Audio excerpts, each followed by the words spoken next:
He didn't whisper it. He didn't pull her aside. He stood up in the middle of a crowded restaurant, pointed at the woman carrying his ex-girlfriend's dessert tray, and said it loud enough for every table to hear. Who could ever love a woman that fat? The laughter came fast. Too fast. Like people had been waiting for permission. Nia Brooks froze. The tray didn't fall. Her face didn't crumble. She just stood there, holding $40 worth of creme brulee, while the man who once told her she was beautiful counted how many people would laugh with him. Most of them did. And then, a chair scraped across the marble floor, slow, deliberate, like a warning. If this story moves something in you, that quiet rage, that recognition, you're not alone. Hit subscribe and stay with me until the end. Drop your city or country in the comments so I can see just how far this story travels. And if you believe no one deserves to be laughed at in a room full of strangers, leave a like. Let's begin. The dinner rush at Hargrove's always smelled the same: garlic butter, expensive wine, and the particular kind of tension that comes when people are trying very hard to look like they belong somewhere. Nia had worked there long enough to know which customers tipped well and which ones would run her to exhaustion and leave $2 on a $100 check. She knew which tables needed the breadbasket refilled before they asked, which regulars liked their steaks medium rare even when they ordered medium, and which corner booth had a wobbly leg that management had been promising to fix for 8 months. She knew Hargrove's the way you only know a place after it's taken something from you. Her weekends, her sleep, 2 Christmases, and 1 birthday she'd spent mopping up someone else's spilled champagne while quietly turning 31. But she didn't hate it. That was the thing people never understood about Nia Brooks. She had every reason to be bitter, and almost none of it had stuck. Tonight she was running on 4 hours of sleep. She'd done the 5 a.m. shift at a grocery distribution center on the east side, gone home to help her mother take her medication and eat something. Her mother, Margaret, who was 58 years old and dying by degrees from ovarian cancer, and then showered, changed, and caught the crosstown bus to Hargrove's in time to clock in at 4. Her feet hurt before she even tied her apron. She tied it anyway. The hostess, a 23-year-old named Priya, who was always nice to Nia's face, and sometimes not so nice when she thought Nia couldn't hear, had seated a party of 6 at table 12. Large round table. Good for tips if the group was celebrating something. Bad for everything else if they were the kind of group that ordered in waves and demanded individual checks. Nia didn't complain. She picked up the table. She was halfway through reciting the evening specials when she recognized the voice coming from the man at the head of the table. Landon Pierce. Her brain processed it the way it processes things you've been dreading. Slowly at first, then all at once, like cold water filling a room. She hadn't seen him in 14 months. Not since he'd moved out of the apartment they'd shared for 2 years and left a note. An actual handwritten note, which she'd thought was romantic right up until she read it, explaining that he needed to be with someone who matched his trajectory. She'd read that phrase 6 times before she understood what it meant. He meant someone thinner, someone prettier by the standards of whatever room he was trying to impress. He'd just chosen a softer way to say it, and now here he was, at table 12, with his arm around a woman who looked like she'd been assembled from every physical quality Nia had been told she lacked. Tall, angular, glossed and gleaming in the way that required either money or an extraordinary amount of daily effort, probably both. The woman was laughing at something Landon had said. Her laugh was the kind that carries, the kind that's designed to carry, the kind that says, "Look at us, look at how well we're doing." Nia considered for exactly 1 second whether she could flag Priya and swap tables. She decided against it. Priya would ask questions. Priya would make it a story she told in the break room. And Nia was so tired of being a story people told in break rooms. She kept her face neutral. She'd had 14 months of practice. "Good evening," she said, and her voice came out steady. "I'm Nia, and I'll be taking care of you tonight. Can I start everyone off with something to drink?" Landon looked up. The recognition moved across his face in stages. Surprise, then something she could only describe as calculation, like a man rapidly weighing options and deciding which one served him best. He smiled. Not the smile she'd loved once. The other one. The smile he used when he wanted an audience. "Nia," he said. Warm. Almost fond. Like they were old friends bumping into each other at a farmer's market, not like he'd left her with 3 months of shared rent and a note about trajectories. "Look at you. Still here. She wrote down a drink order she hadn't heard. Still here, she agreed. I didn't know you were working tonight, he said, which was strange because he had no way of knowing her schedule and no reason to care.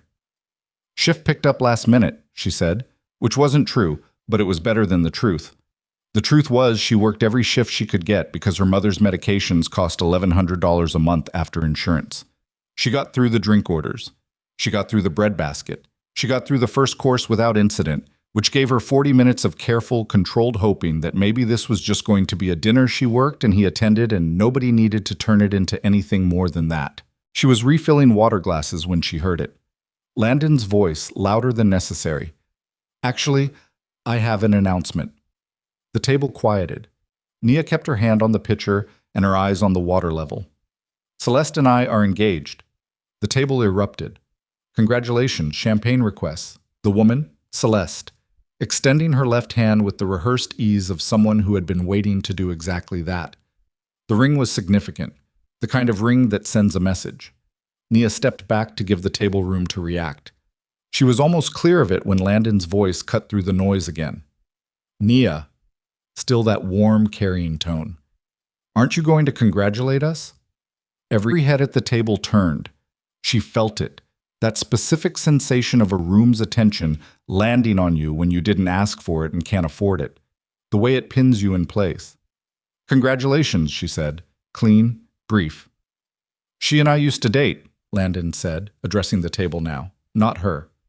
Casually, informatively, like he was providing helpful context. Long time ago. Someone at the table, a man in a gray blazer, made a sympathetic sound. We were together 2 years, Landon continued. His tone was still pleasant. That was the thing about Landon. He could say anything in a pleasant tone. I always feel bad about how things ended. Nia's a good person. A pause. Just long enough. She just, she let herself go. The table went quiet in a different way. Nia's hand tightened on the water pitcher. Landon, Celeste said softly, with the tone of someone who wasn't actually trying to stop anything. I'm just saying. He shrugged, smiled, looked at Nia. It's not personal. I just needed someone who took care of herself. You understand. There were 5 other tables in her section. She knew this. She knew if she walked away right now, calmly and without responding, it would be over in 90 seconds, and she could spend the rest of the shift avoiding table 12 and go home and not think about it until 3 a.m. when she was lying in the dark. She had done that before. With different people, different restaurants, different versions of the same speech. She was very good at surviving things by not reacting to them. But then someone at the table laughed, a short, involuntary laugh that the man in the gray blazer immediately tried to cover with a cough. And that sound, that small, helpless, reflexive sound of a stranger laughing at her, moved through Nia like something breaking. Not her composure. She held that. But something behind it. I'll give you a few minutes to look over the menu, she said, and turned and walked toward the service station. She got there. She set the pitcher down. She stood with her back to the room and breathed through her nose, 4 counts in, 4 counts out, the way a nurse at the hospital had taught her once when she'd had a panic attack in a corridor outside her mother's room. She was fine. She was going to be fine. She heard Landon's voice again.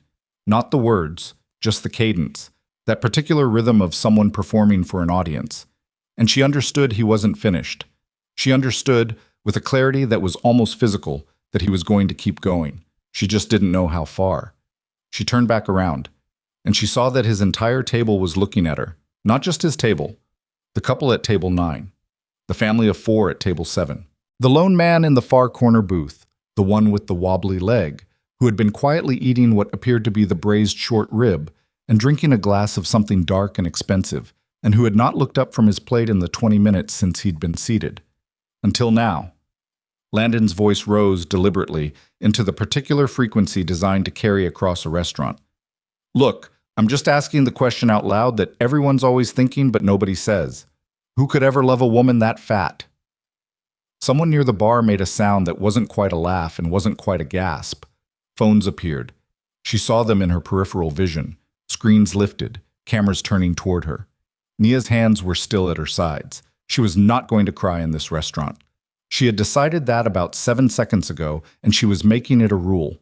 She had held herself together in hospital corridors and collection agency phone calls, and 2 years of Landon's quiet, persistent, never quite say it directly cruelty, and she was not going to unravel in front of a party of 6 and their champagne order.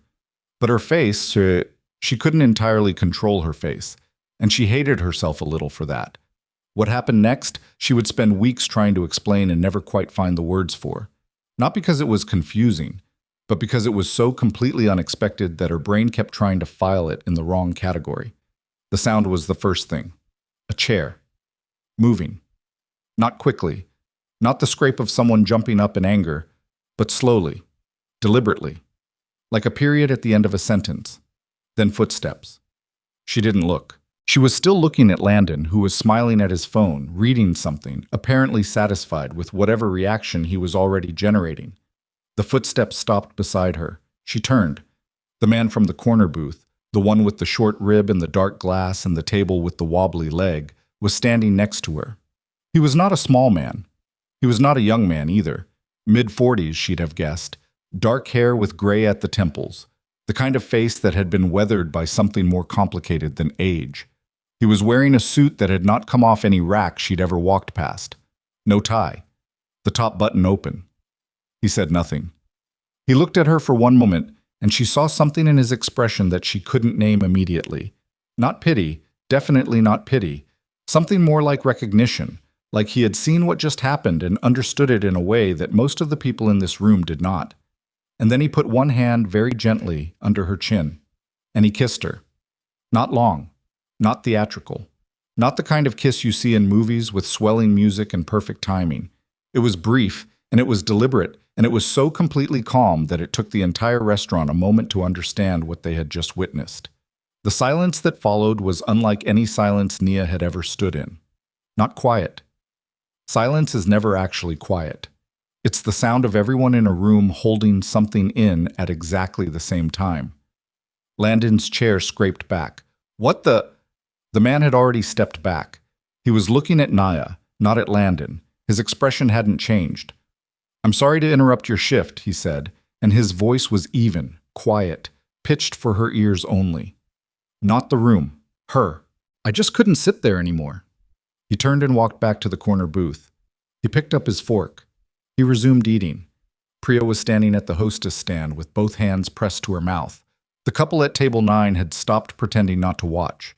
3 phones were pointing in completely different directions now, like they couldn't decide where the story was. Nia stood exactly where she was. Her heart was doing something complicated. Her face felt warm. Her hands, she looked down at them briefly, were completely steady, which surprised her because the rest of her felt like she was standing on a surface that had just shifted 6 inches to the left. Landon's voice, when it came, had lost the warmth. "Do you know who that is?" She didn't answer him. She was already moving, walking back to the service station, picking up a clean linen napkin because her table 7 needed a replacement, and she was not done with her shift, and she was not going to turn this into a scene. Behind her, she heard the murmuring start. Multiple voices, low and rapid, the particular sound of people who have just seen something they don't have context for. She heard a name, not loud. Someone at a nearby table said it to the person next to them, barely above a whisper, but the restaurant had gone so still that it carried anyway. Salvatore Viscari. Nia didn't stop walking, but her feet slowed for just one step, half a stride, before she corrected and kept going. She had heard that name before. Most people in this city had. It was the kind of name that appeared in newspaper headlines and disappeared from them just as quickly. The kind of name attached to things that were alleged and rumored and never quite proven. The kind of name that made grown men move their chairs closer to the wall. She took a breath and pushed through the kitchen door. And for a moment, alone in the bright, loud, ordinary chaos of the prep line, Nia Brooks pressed her hand flat against the stainless steel counter, closed her eyes, and tried to remember how to want nothing more complicated than to finish her shift and go home. She couldn't quite get there. The thing about being kissed by a stranger who walked across a restaurant to do it, quietly, without drama, without asking anything in return, was that it didn't feel like rescue. It felt like being seen. And Nia hadn't realized until exactly that moment how long it had been since anyone had managed to do that. The kitchen door swung open behind her. Marcus, the line cook, stuck his head in from the service alley. Nia. His voice had a strange quality to it. Not joking, not the usual Marcus. You need to come look at this. I'm on in 30 seconds, she said. It's already online, he said. All of it. She opened her eyes. She looked at him. How many people? She asked. Marcus looked at his phone, then at her, then back at his phone. Keep watching, he said. It's not done going up. The number Marcus showed her was 847,000. That was at 9:14 p.m. By the time Nia finished her shift, clocked out, and stood on the sidewalk outside Hargrove's waiting for the crosstown bus, the number on the video, which someone had titled Mafia Boss Silences Entire Restaurant to Defend Curvy Waitress, had crossed 2 million views and was still climbing. She knew this because Marcus had texted her 6 times in 40 minutes with updates, each one a number larger than the last, and she had read all 6 messages standing in the cold with her coat buttoned wrong because she'd been in too much of a hurry to fix it. She did not watch the video. She already knew what was in it. The bus was 12 minutes late. She stood there and let the cold work on her face and thought about the fact that somewhere across this city, Salvatore Viscari, whoever he actually was, had gone home, or wherever people like him went at night, completely unaffected by what had happened. He'd finished his meal. She knew that because she'd seen the plate when the busboy cleared it. Clean. Every bit of it. He'd left a tip that made the busboy stand very still for a moment before pocketing it without saying a word. He had not looked at her again. He had not asked for anything. Had not left a note, a number, a message through Priya. Had not lingered near the exit, waiting to see if she'd come out. He had simply eaten his dinner, paid his bill, and left. And somehow that was the most unsettling part of all of it. The bus came. She got on. She sat in the second-to-last row because that's where you sat if you didn't want anyone talking to you. And she looked out the window at the city moving past in the dark, and she tried very hard not to think about how his hand had felt under her chin. Careful. Like he was handling something that mattered. She failed at not thinking about it. Her phone buzzed again. Not Marcus this time. An unknown number which she ignored. Then another unknown number. Then a third. She turned the volume off and put the phone face down in her coat pocket. The apartment she shared with her mother was on the 4th floor of a building that had been promising a new elevator for 3 years. The stairs smelled like someone's dinner, something with onions and cumin, and she climbed them in the dark because the bulb on the 2nd floor landing had been out since March. She unlocked the door quietly in case her mother was sleeping. She wasn't. Margaret Brooks was sitting up in this hospital bed they'd rented and positioned in the living room 6 months ago when the stairs to the bedroom became too much. The television was on, muted, the captions scrolling across some late-night program. Her mother's reading glasses were pushed up on her forehead, and she was holding her phone with both hands, squinting at the screen. She looked up when Nia came in. "Baby," she said, "why didn't you call me?" "I just got off shift, Mama. I've been watching this for 2 hours." Her mother turned the phone around. The video. The same one. "That's you. I know it's me." "That man?" Margaret started. "I know who he is." "Do you?" Nia set her bag down, took off her coat, hung it on the hook by the door and stood there for a moment with her back to her mother, pressing her lips together. "People are saying things online," Margaret said carefully. Her voice had that quality it got sometimes, gentle, deliberate, the voice of a woman who understood she didn't have unlimited time to say the wrong thing and wanted to spend her words carefully. Not nice things. People online aren't nice. That's not new information. "Nia." She turned around. Her mother was looking at her with an expression that had no name in any language Nia knew, the specific combination of fear and love and fury that only mothers seem to be able to hold all at once. "Are you okay?" Margaret asked. Nia opened her mouth, closed it. "I'm tired," she said. "I'm really, really tired. Can we talk about this tomorrow?" Her mother held her gaze for a moment, then nodded once and set the phone down. "There's rice on the stove," she said. "I had Mrs. Okafor make some." "You didn't need to do that." "I didn't do it. Mrs. Okafor did it because she wanted to." A pause. "She also saw the video." Nia went to the kitchen. She ate standing up over the sink because she was too tired to sit and too wound up to do anything useful, like sleep. The rice was good. Mrs. Okafor from 4C was a better cook than Nia would ever be and had been feeding them intermittently since Margaret's diagnosis, always claiming it was leftover from something she'd made too much of, never once making Nia feel like charity. Her phone, face down on the counter, buzzed continuously for the next 11 minutes. She watched it buzz. She did not pick it up. She washed her bowl, dried it, put it back. Then she picked up the phone. 47 missed calls. 30 of them unknown numbers. The rest were split between Marcus, two other coworkers, her cousin Deanna in Atlanta, who she hadn't spoken to in 8 months, and one contact she hadn't expected. Landon. He'd called twice and texted once. The text said, "We should talk. This isn't what it looks like, and you know it." She stared at that message for longer than it deserved. Then she put the phone back down. She didn't know what it was. That was the honest answer. She didn't know what any of it was, and the not knowing sat in the center of her chest like something swallowed wrong. She turned off the kitchen light and went to check on her mother, who had fallen asleep with the television still going. Nia turned it off, pulled the blanket up, stood in the dark for a moment, listening to the specific sound of her mother's breathing, which she had become an expert on over the past 18 months. Its rhythms, its interruptions, the pauses that used to terrify her before she learned they were normal, and the ones that still did. Tonight it was steady. She went to bed. She did not sleep. At 2:17 a.m., her phone screen lit up on the nightstand. Not a call. A text from an unknown number. "Mr. Vescari is aware of the attention the evening has generated.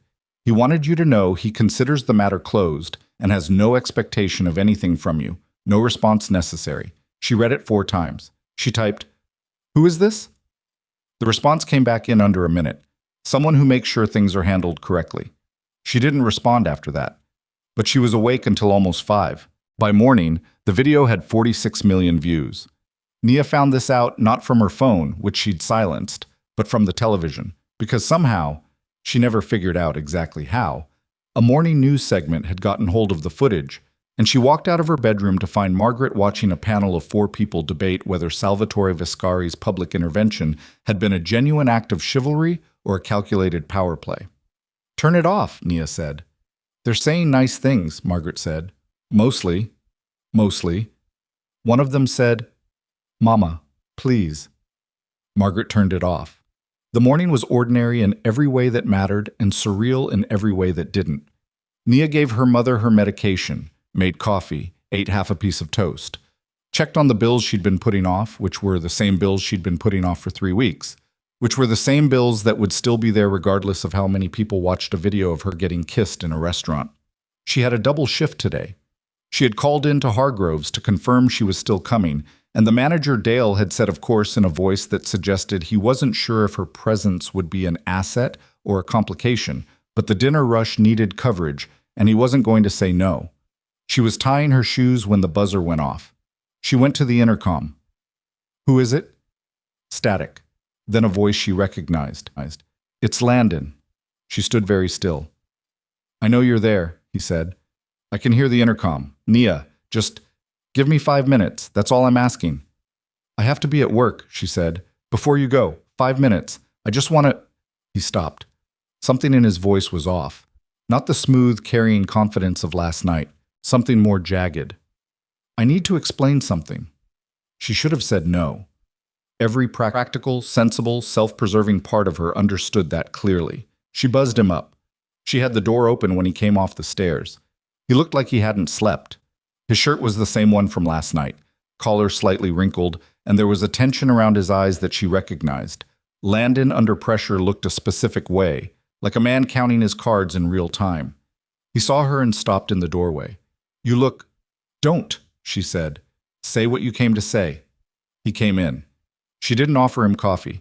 He sat on the edge of the couch without being invited and put his hands on his knees and looked at the floor.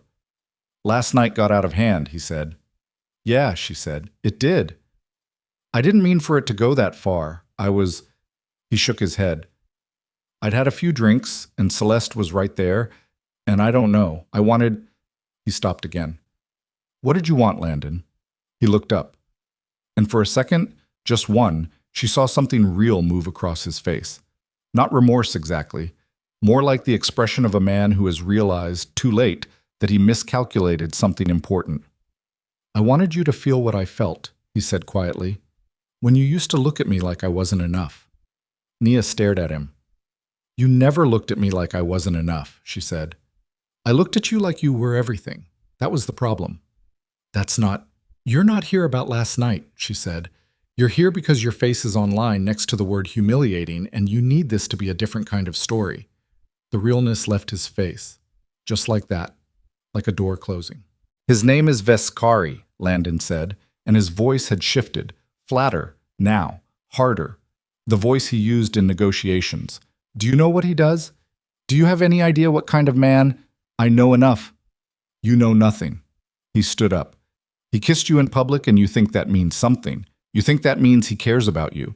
Nia, men like him don't do things without a reason. There's no version of this where you're not getting used. She looked at him for a long moment.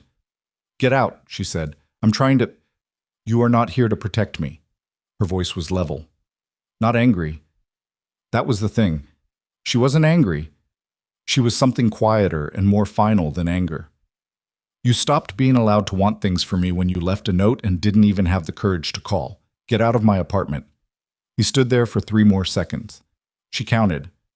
Then he left. She closed the door. She heard her mother's voice from the living room. Should I pretend I didn't hear that? Yes, Nia said. Okay, Margaret said. I will do that. She made it through half her shift at Hargrove's before things started unraveling in ways she hadn't prepared for. It started with the other waitstaff. Not maliciously. She didn't think it was malicious. But there was a quality to the way they looked at her that had changed overnight. Priya kept finding reasons to be near her section. Marcus brought her coffee she hadn't asked for. Even Dale, who communicated primarily through scheduled changes and passive-aggressive notes about napkin folding, stopped her near the expo window to say, quietly, "You're doing good. Keep doing good," which was the most personal thing he had ever said to her and landed like a small, unexpected blow. She didn't want the attention. That was the part nobody seemed to understand. She hadn't asked for any of this.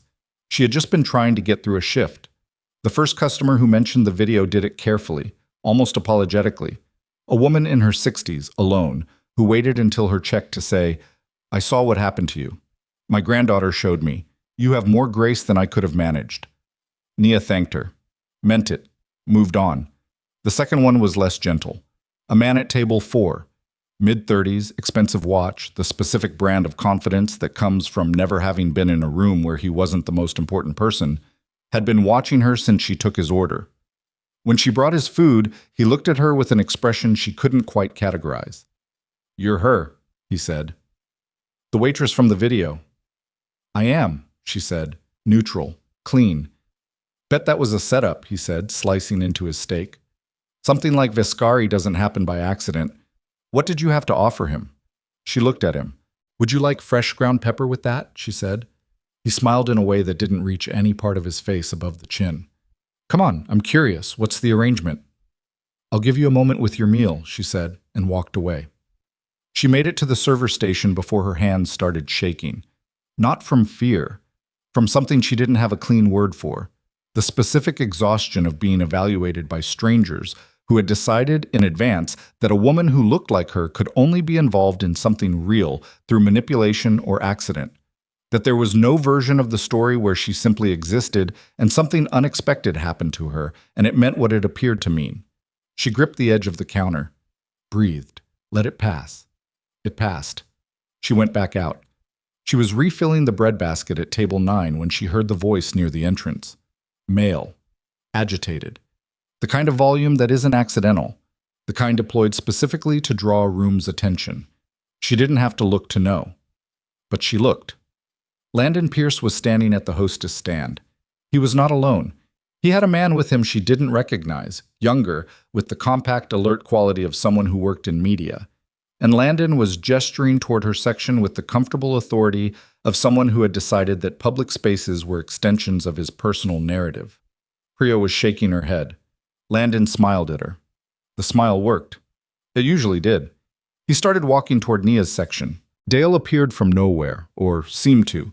He must have been watching from the expo window, and stepped into Landon's path with the mild, immovable energy of a man who had been managing restaurants for 20 years and was not interested in drama inside his floor. "Sir, do you have a reservation? I just need a minute with one of your staff." Our staff is working. If you'd like to be seated, I can check availability. I'm not here to eat. Then I'm going to have to ask you to step back to the entrance.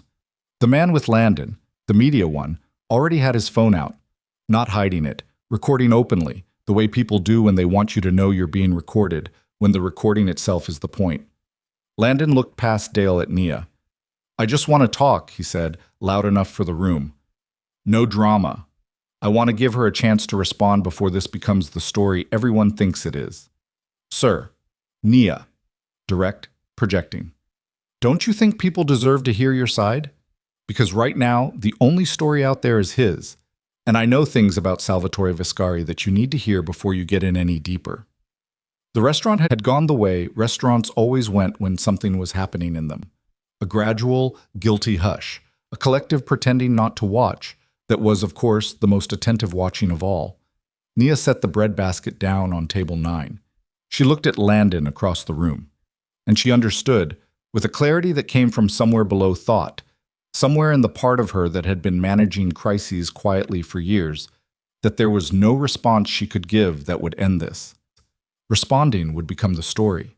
Not responding would become the story. Walking away would be cowardice. Standing her ground would be aggression. He had built a frame around this moment before he walked in the door, and every move she made would fit inside it. She turned back to table 9. I'm sorry for the interruption, she said to the couple seated there. Early 50s, wedding rings, the look of people who came to restaurants to actually eat, not to witness things. Can I get you anything else? The woman shook her head slowly. The man said quietly, You're handling this better than I would. Dale had physically redirected Landon toward the exit. She could hear it, the low argument, the door, the specific sound of someone leaving under protest. The media guy was still recording from the entrance. He caught her eye through the glass. She didn't look away.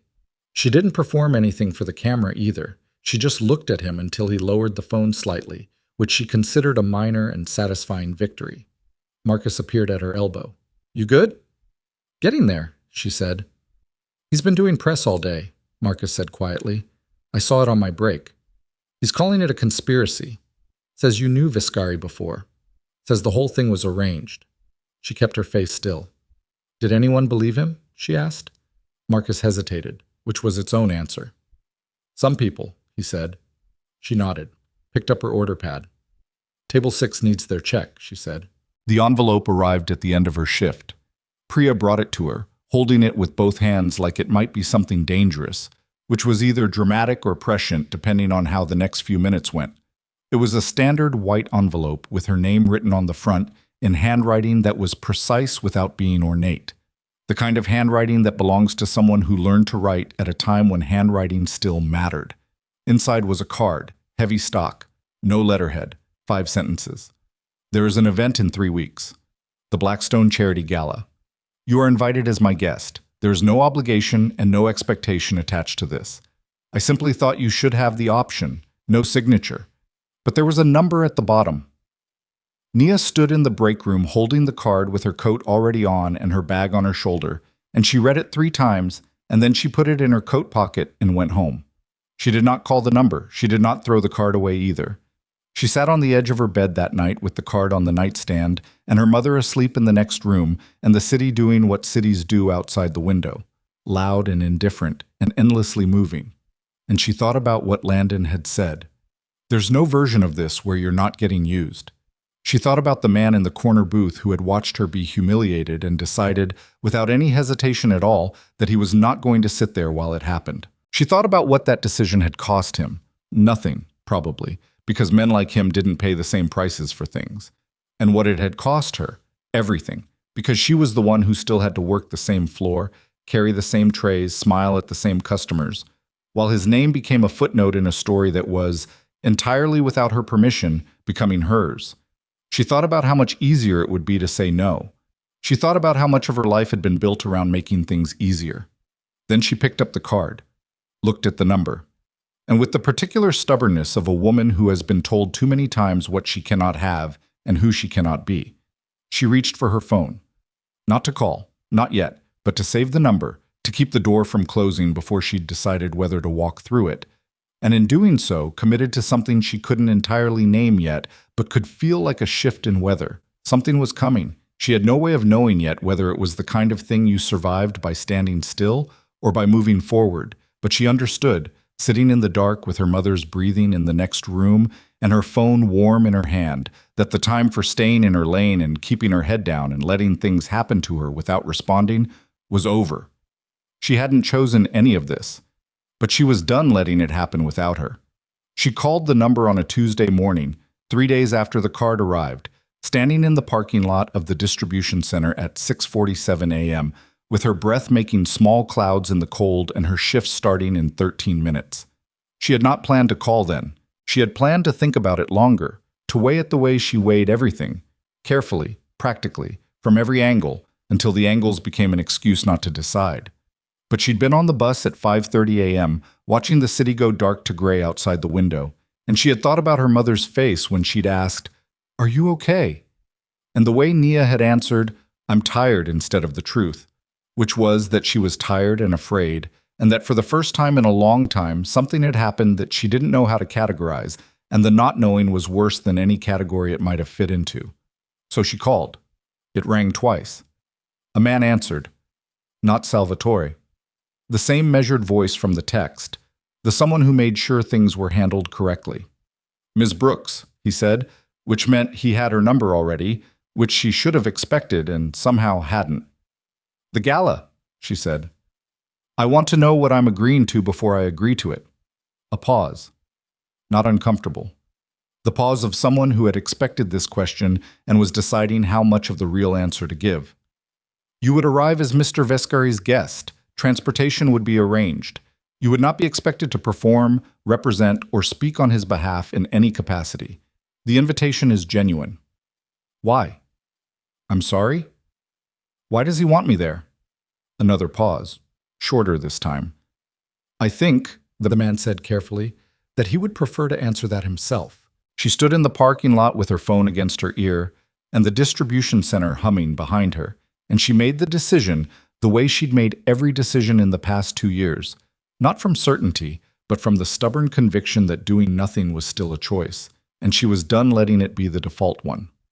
"Tell him yes," she said. "I'll pass that along." She hung up, went inside, worked her shift.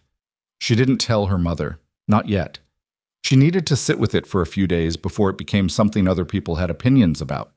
She had exactly 4 days before everything she thought she understood about the situation turned out to be wrong. It started with a woman named Celeste Hargrove. Nia hadn't known her last name until she saw it on the television. Not Landon's last name, her own, which meant the glamorous woman from Table 12 was Celeste Hargrove, the youngest daughter of Richard Hargrove, who owned the restaurant where Nia worked and 11 others across the city. She found this out on a Thursday evening, changing into her uniform in the break room, when the small mounted television that nobody ever watched ran a segment about the Blackstone Charity Gala and mentioned among the expected attendees both Salvatore Vescari and the Hargrove family, at which point Priya, who was retying her ponytail in the mirror, said casually, "That's Dale's boss's daughter. The one from the video, your video."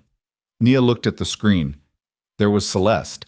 A different event, a different dress, but the same bone structure, the same practiced ease in front of cameras.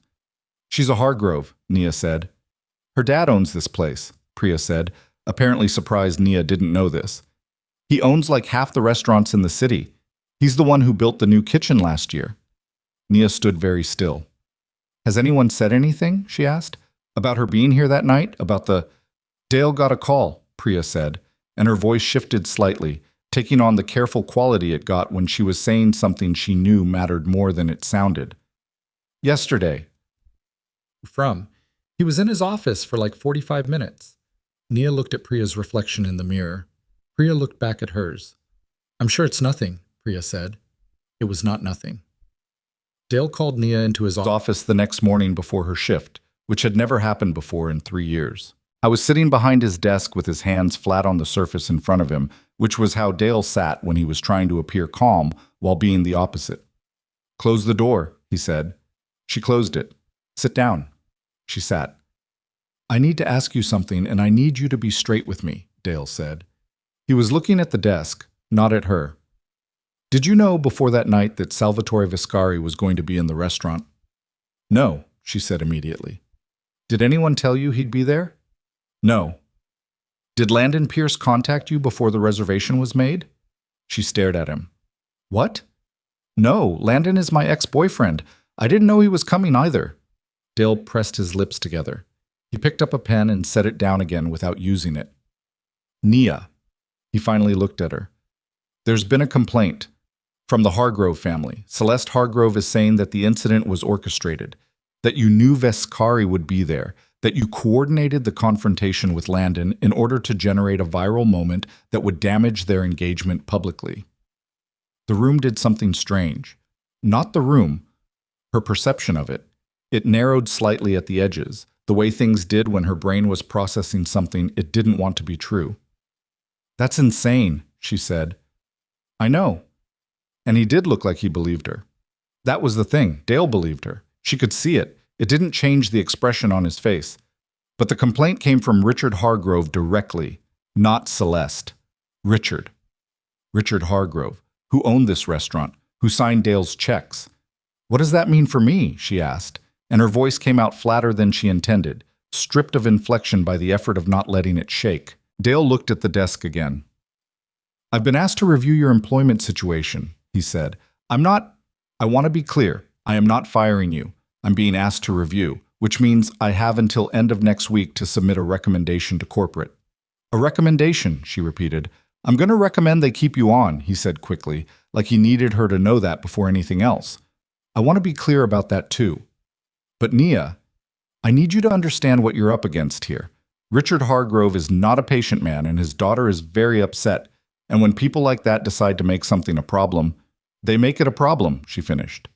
Yeah, he exhaled. Yeah, that's about it. She stood up. Can I work my shift? She asked. Of course. Then I'll work my shift. She opened the door. Nia. Dale's voice. She stopped without turning around. I'm sorry.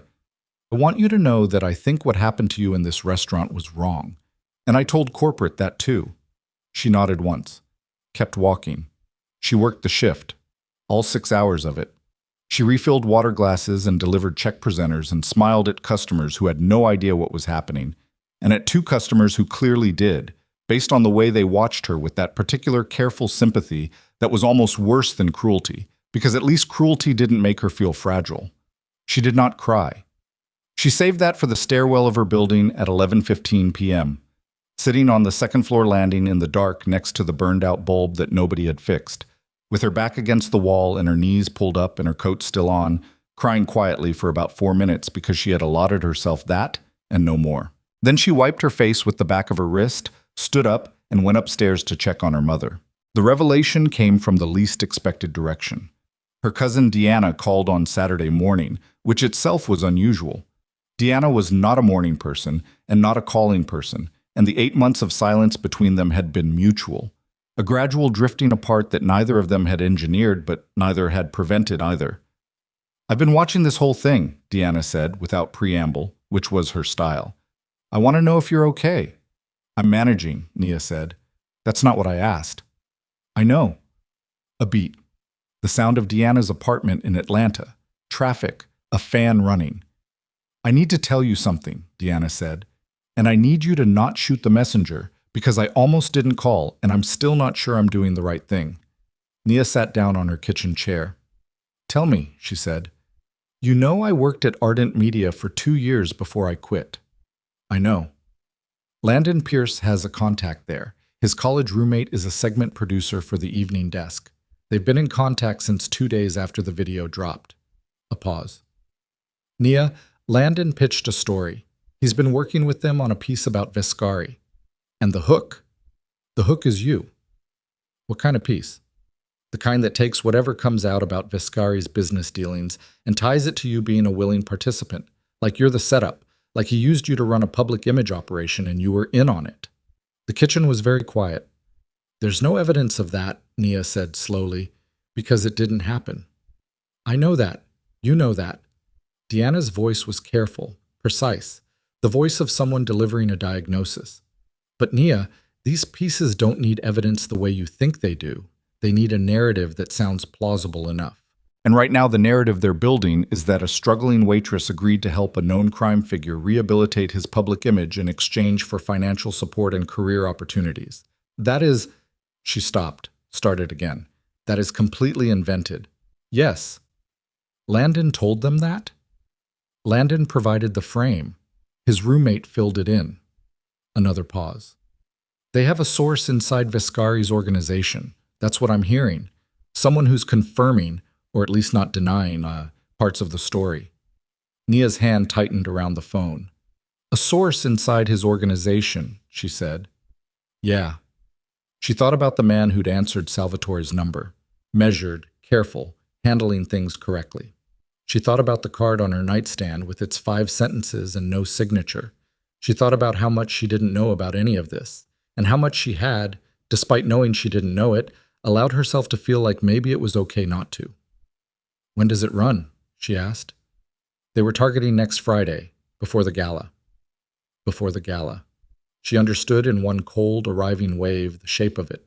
The Hargrove family complaint to Dale. Landon at the restaurant with the media contact. The peacetime to run before the gala so that whatever she did there would be framed by it, so that her presence at Viscari's side would look like confirmation rather than choice. She had thought she was watching Landon try to reclaim attention for himself. She had not understood that she was the target, not the audience. Deanna, she said quietly, why are you telling me this now? We haven't talked in 8 months. A long pause. Because I saw your face in that restaurant, Deanna said. In the video, right after he said it, right before... She stopped. I've known you your whole life, and I know what you looked like trying not to fall apart in front of all those people. And I'm not going to sit on this. Nia pressed the heel of her free hand against her eye socket. Thank you, she said. Her voice had gone very quiet, and she couldn't fully control that. What are you going to do? I don't know yet. You should call Viscari. I know. Today, Nia. Nia, not after you've thought about it for a week. Today. She called the number. This time, the measured voice answered, and she said, before he could speak, I need to speak with him directly.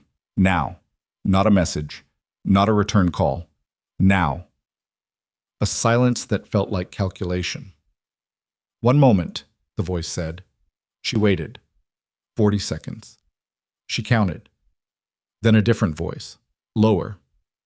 Not the performed warmth of a man working a room or the clipped authority of someone used to giving orders. Just a voice. Direct.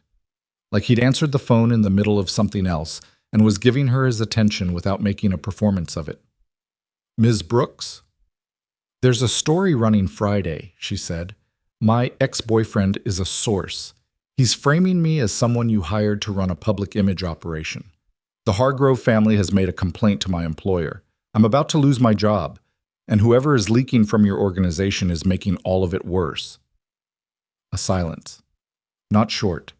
Not the silence of surprise, more the silence of someone absorbing information they may have already partially known and were waiting to see if she would deliver accurately.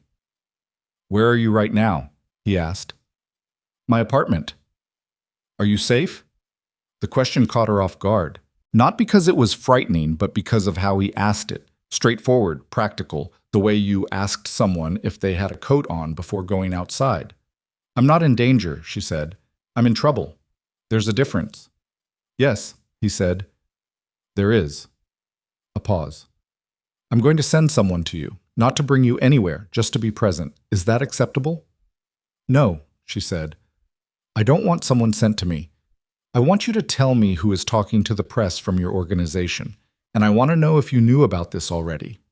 The silence this time was different, denser. When did you find out about the leak? She pressed. 2 days ago. She closed her eyes. And you didn't call me. I was managing it, he said. You were managing it, she repeated, flat, each word its own sentence. I am the one who is about to be put in a national news piece as a criminal accomplice, and you were managing it. Nia, do not, she said, and her voice had an edge she hadn't heard from herself in a long time, the edge that came out when she was past fear and into something colder. Manage me.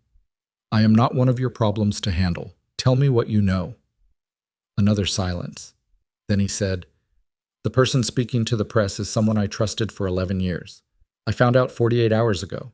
He has been removed from my organization. What he told them, I don't know the full extent. I'm finding out. Removed, she said. Yes. What does that mean? For him? A pause. He is alive, Salvatore said, and the way he said it, steady, almost gentle, told her exactly what the alternative options had been and exactly how much she was out of her depth. She stood up from the kitchen chair, walked to the window, looked at the street below. Ordinary Saturday morning, a man walking a dog, a woman pushing a stroller, a kid on a bike riding the wrong way down the one-way street the way kids always did. The gala is in 2 weeks, she said. Yes. If I go, it confirms their story. If you don't go, he said, it confirms theirs instead. She pressed her forehead lightly against the cold glass. He was right. She hated that he was right. The frame had been built so that every move she could make would mean something she hadn't intended. Attending meant conspiracy. Not attending meant guilt. Staying silent meant compliance. Speaking publicly meant performance. Landon had not built this alone.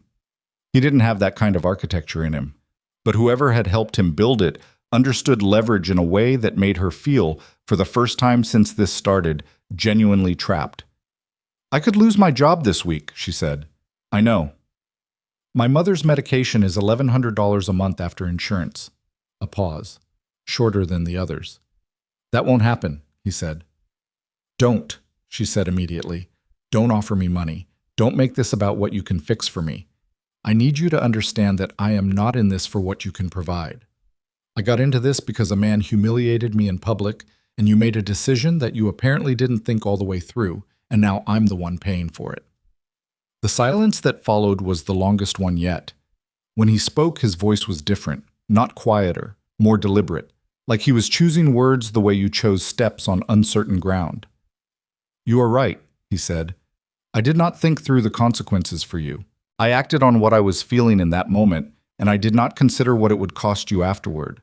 That was wrong, and I am sorry. She had expected deflection. Explanation.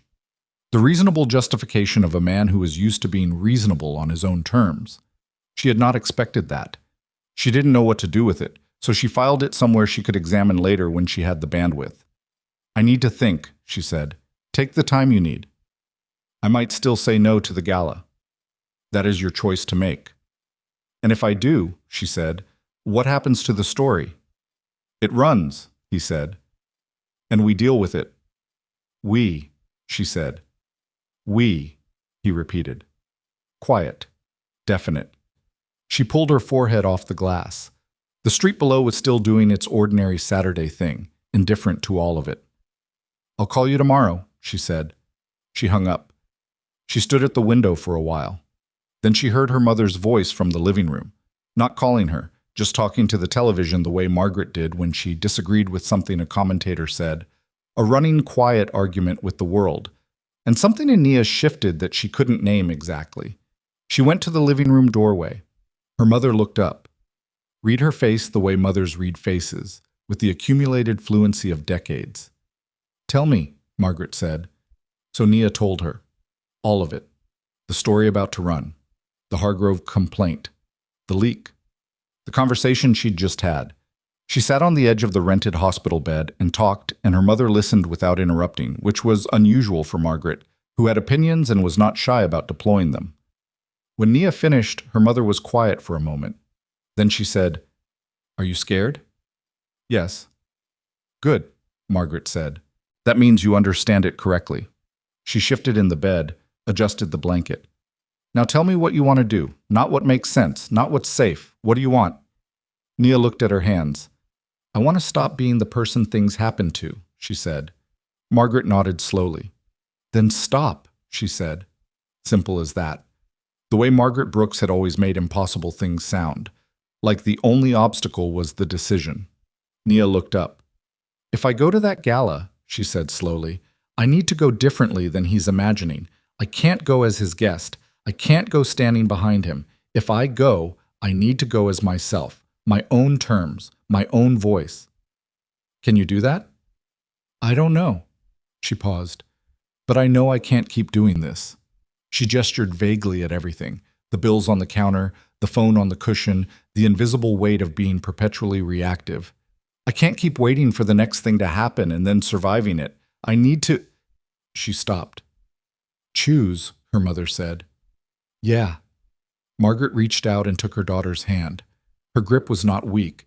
It had never been weak, even now, even after everything the illness had taken.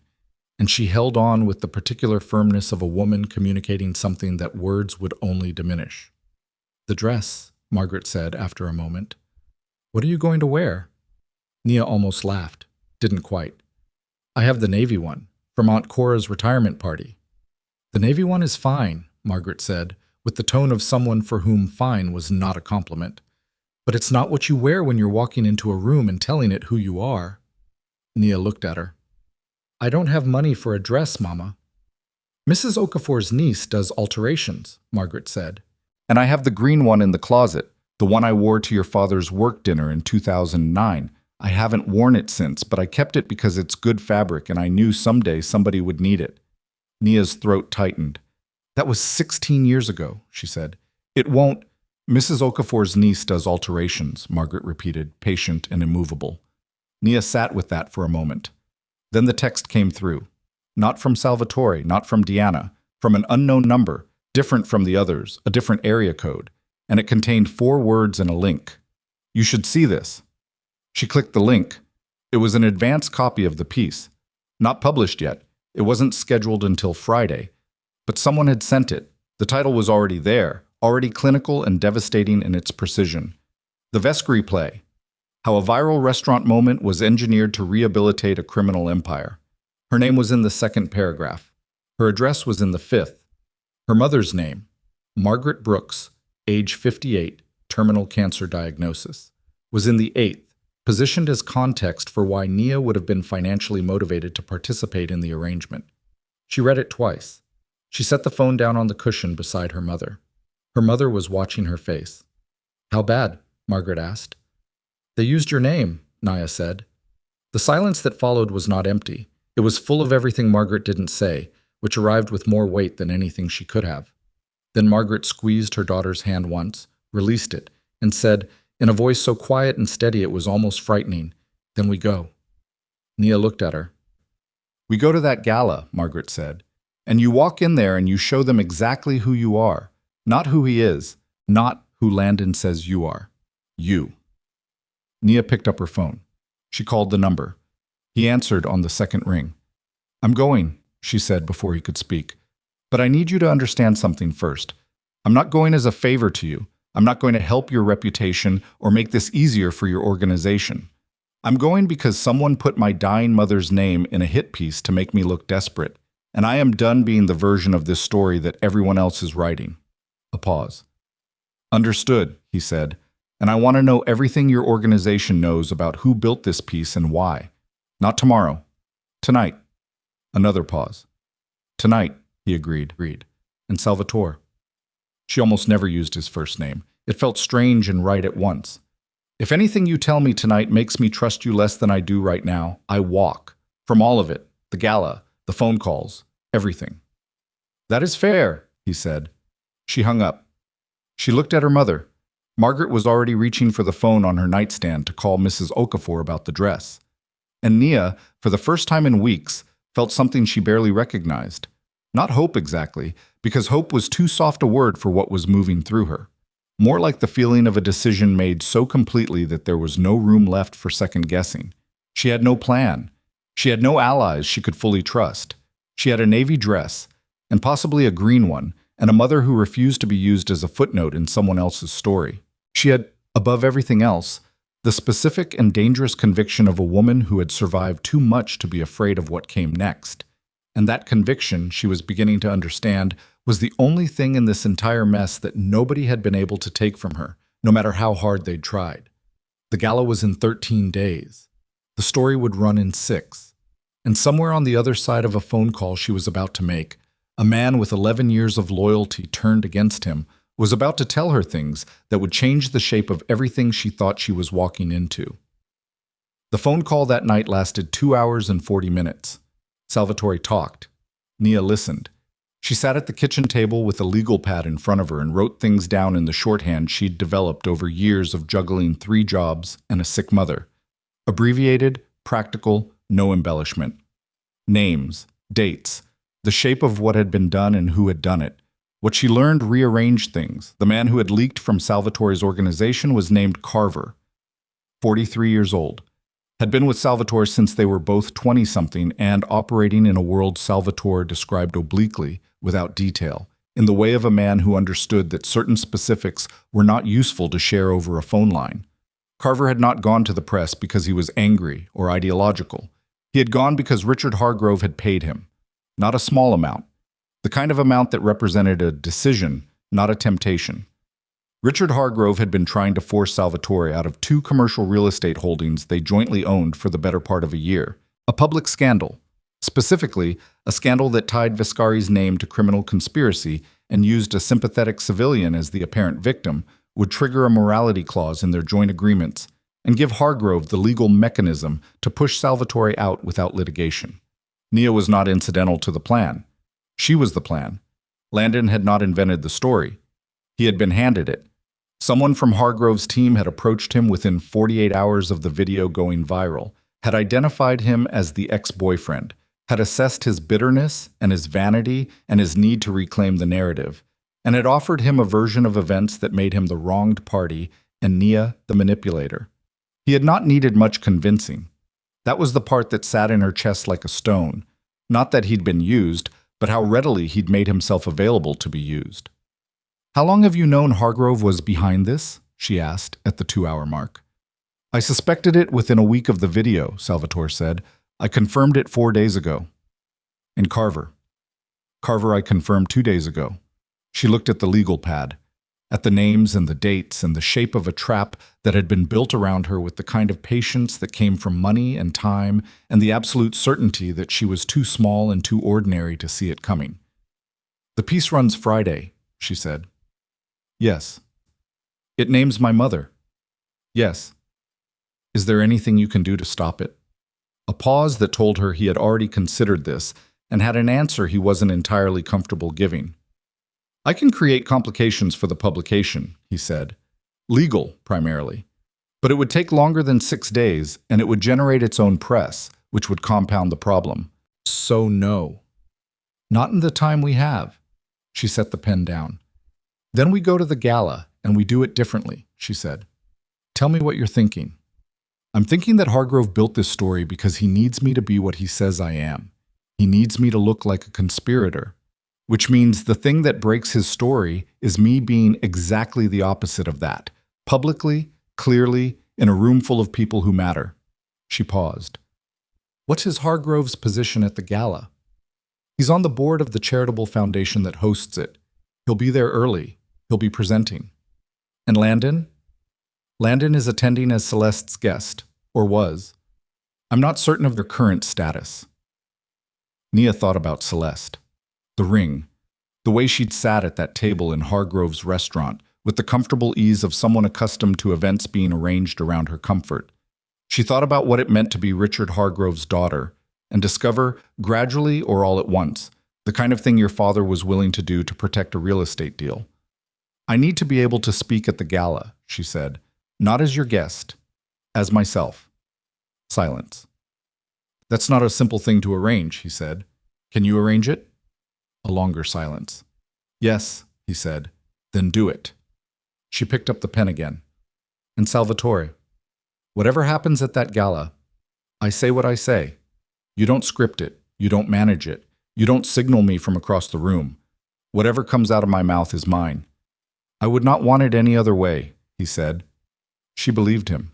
She wasn't sure why she believed him. He was a man with a long history of managing things to his advantage, and she had no particular reason to think she was exempt from that.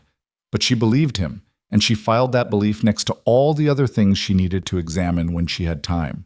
She didn't have time. The piece ran on Friday. She read it at 6 a.m., on her phone, sitting on the edge of her bed in the dark, before her alarm went off. Someone had sent her the link. Not Deanna this time, not anyone she recognized. Just the link and no message, like a door being opened to show her what was on the other side. It was worse than the advance copy. They had added a photograph. Not a recent one, an old one, from a fundraiser she'd helped organize 3 years ago for the community center, 2 blocks from her apartment. She was in the background, partially blocked by someone else's shoulder, but her face was visible. The caption read, Nia Brooks, pictured at a community event, reportedly approached Vescari representatives in the months prior to the now viral restaurant incident. Reportedly. That word. That specific deployment of reportedly, which meant nothing legally and everything practically, which allowed a publication to print a lie by dressing it in the costume of attribution. Her phone started ringing at 6:22 a.m. It rang for the next 6 hours with the relentlessness of something that had been built to overwhelm rather than communicate. Media requests, she assumed, though she didn't answer.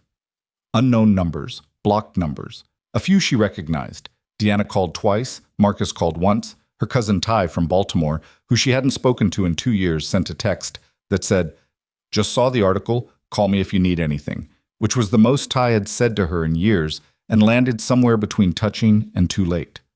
She went to her mother. Margaret had already seen it. Of course she had. Margaret had been awake since 5.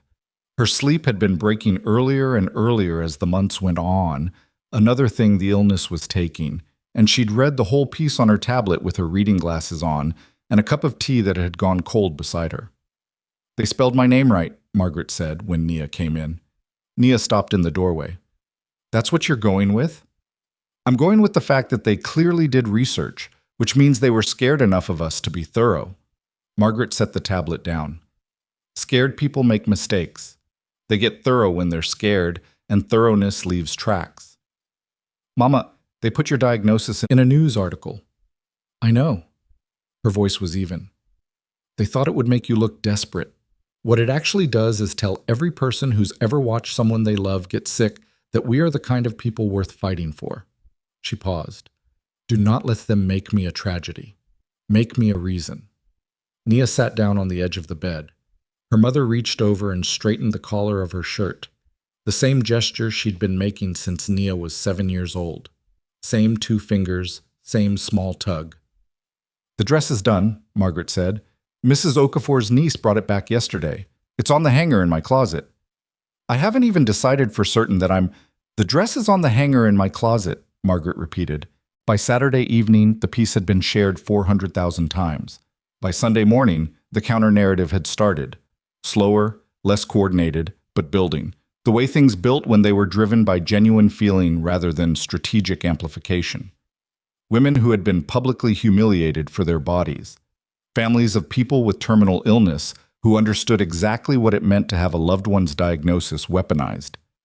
Former Hargrove restaurant employees who had stories, not all provable, not all relevant, but accumulating in the way that individual experiences accumulate into pattern. Nia read none of it. She had made a decision, somewhere between Friday morning and Sunday afternoon, to stop measuring herself against what was being said about her. She had spent too many years adjusting herself to fit other people's assessment of her, shrinking in rooms where she felt too large, speaking less when she sensed she was taking up too much, apologizing for inconveniences she hadn't caused because it was easier than defending space she was entitled to occupy. She was done calibrating herself against a scale she hadn't agreed to stand on. She went to her second job on Saturday. She worked her shift at Hargrove's on Sunday. Dale had called to tell her the corporate review was still pending, but that she was on the schedule and he expected her to show up, which was the most supportive thing Dale knew how to say. She showed up. She worked. She was professional and efficient, and she smiled at customers who deserved it and remained politely neutral toward those who didn't. She did not read the comments. She did not monitor the view counts. She did not sit in the break room refreshing her phone. She did on Sunday night take the dress out of her mother's closet and hold it up. Margaret had been right about the fabric.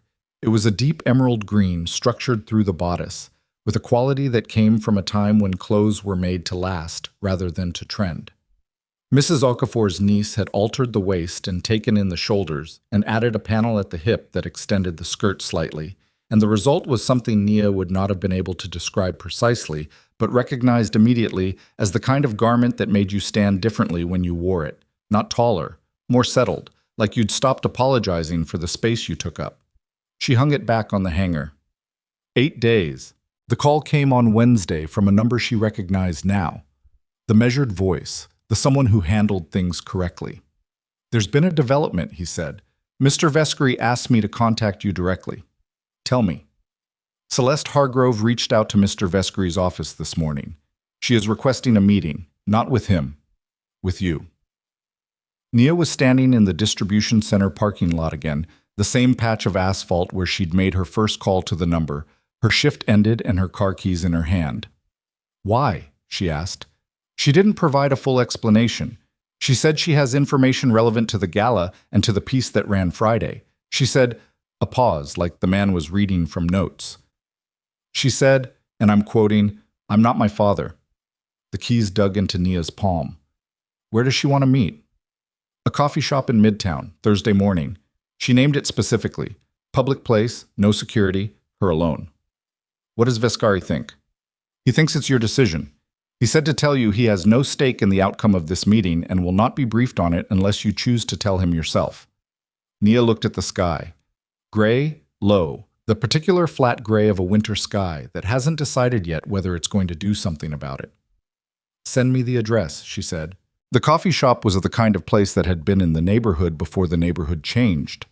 Old wooden counter, mismatched chairs, a chalkboard menu that hadn't been fully updated in years.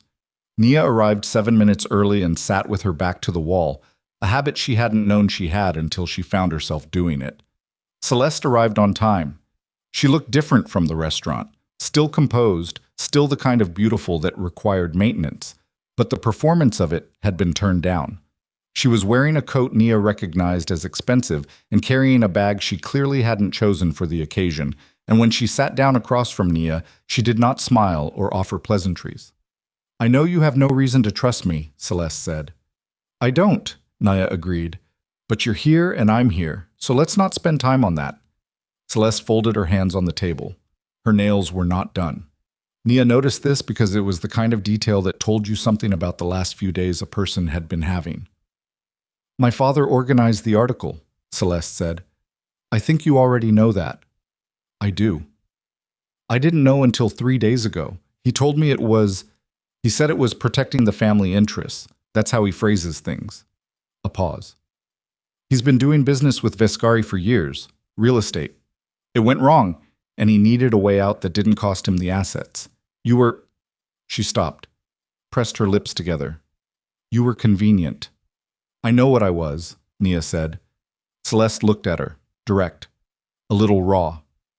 "I'm ending my engagement to Landon," she said. "I want you to know that has nothing to do with this conversation and is not intended to generate sympathy. I'm telling you because Landon has been in contact with my father's legal team, and I think you should know that the story they told him about you, they built it specifically to make him angry enough to be credible. They used his feelings about you as a weapon." Nia sat with that. It didn't change anything, but it reordered some things. "Why are you telling me this?" she asked. "Because I saw the video," Celeste said quietly. "The original one. Before the gala video and the article and all of it. The night in the restaurant." She looked at the table. "I was sitting right there. I heard what Landon said, and She stopped. "You laughed," Nia said. Celeste flinched, small, controlled, but real. "I made a sound," she said. "I told myself it was surprise, but..." She didn't finish. "But you know what it was?" A long pause. "Yes," Celeste said. Nia looked at the woman across from her, the composed surface and the cracks running underneath it. The particular expression of someone who has discovered that the life they've been living requires them to be someone they don't entirely want to be. "What do you want from me?" Nia asked. "Nothing," Celeste said. "I have information about my father's plans for the gala. I think you should have it." She reached into her bag and placed a folded piece of paper on the table between them. "He's planning to make a statement during the event. He has documentation, financial records that he's had selectively edited, that he's going to present as evidence of a payment from Vescari's organization to you. He's going to do it publicly, in front of everyone." Nia looked at the paper but didn't touch it. "Selectively edited," she said. "The payment existed. It was a charitable donation Vescari's foundation made to the community center where you volunteer. My father had the records altered to remove the foundation's name and route it through an account that looks personal." She paused. "It's sophisticated enough that it will take time to disprove. More time than you'll have in the room." Nia finally reached out and picked up the paper. She unfolded it. It was a copy of the altered record. And next to it, on the same sheet, a copy of the original, side by side. The differences were visible if you knew what you were looking at. "How did you get this?" Nia asked. "My father's assistant has worked for him for 19 years, Celeste said. She's retiring in the spring." A pause. "She's known me since I was 4 years old." Nia looked at the paper. She thought about a room full of the city's most influential people and a man with selectively edited financial records, and the amount of time it would take to explain the difference between the two documents to an audience that had already been primed by a week of press to believe the worst. "This isn't enough," she said. "I know," Celeste said. "Not on its own. He'll discredit this comparison. Say the original is fabricated." "Yes." "And you can't testify to any of this publicly without going against your father." "No." Celeste's voice was even. "I can't do that. I'm sorry. There are things I can't." She stopped, started again. "I can give you this. I can't stand in front of people and say it." Nia folded the paper, put it in her coat pocket, looked at the woman across from her who had laughed, made a sound, in a restaurant 2 weeks ago, and was now sitting in a coffee shop with undone nails, handing over documents that could cost her more than she was showing. "Okay," Nia said. Celeste blinked. "Okay?" "I believe you," Nia said. Not warmly, not forgiving anything, just plainly. "I don't know if this is enough to work with, and I don't know what I'm going to do with it, but I believe you." Celeste nodded once, tightly. She stood. She picked up her bag. She paused without turning around. "For what it's worth," she said, "what you did in that restaurant, staying, finishing your shift, that took more than I would have had." Nia didn't answer. Celeste left. Nia sat with her coffee, which had gone lukewarm, and the folded paper in her coat pocket, and the particular kind of silence that comes after something has shifted. She went to Salvatore. Not a phone call. She went to the address the measured voice had given her once, reluctantly, in case of emergency. A building on the east side, nothing remarkable about the exterior, the kind of place designed to be overlooked. She stood on the sidewalk for a moment and then went in and said her name to a man at a desk, who made a call and then directed her to the 3rd floor. Salvatore was in a room that looked like a working office rather than the set decoration of power. Actual files. A desk with papers on it. 2 chairs that didn't match. A window with a view of the street below, and no particular effort made to frame it. He was standing when she came in, and he stayed standing, which she noted as the choice of someone who understood that sitting down first claimed a kind of authority he wasn't going to claim. She handed him the paper. He read it, both copies. He was thorough without being slow. "Celeste gave you this," he said. "This morning." He folded it and held it. "She's risking something by doing this," he said. "I know." "Do you trust it?" "I trust that she was genuinely ashamed," Nia said. "I don't know if that's the same thing as trusting the information." He looked at her. "It's not," he said, "but it's worth something." He moved to the desk, set the paper down. "The original records are in my foundation's archive. I can have them authenticated and certified before the gala. That makes the comparison verifiable." "He'll still have the room," she said. "He'll still present first. He has the platform." "Yes." "And when he makes the accusation publicly, the authenticated records won't be in the room yet. There'll be a gap, and in that gap, people will believe what they see first," Salvatore said. "People always believe what they see first." He put his hands flat on the desk.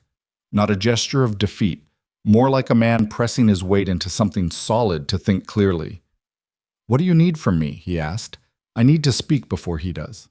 Salvatore looked up. "The program is fixed," he said. "Hargrove presents at 9. The rest of the program is built around that." "Then unfix it." "That means going to the foundation board." "Yes. Some of those board members are Hargrove's people." "I know. It won't be clean.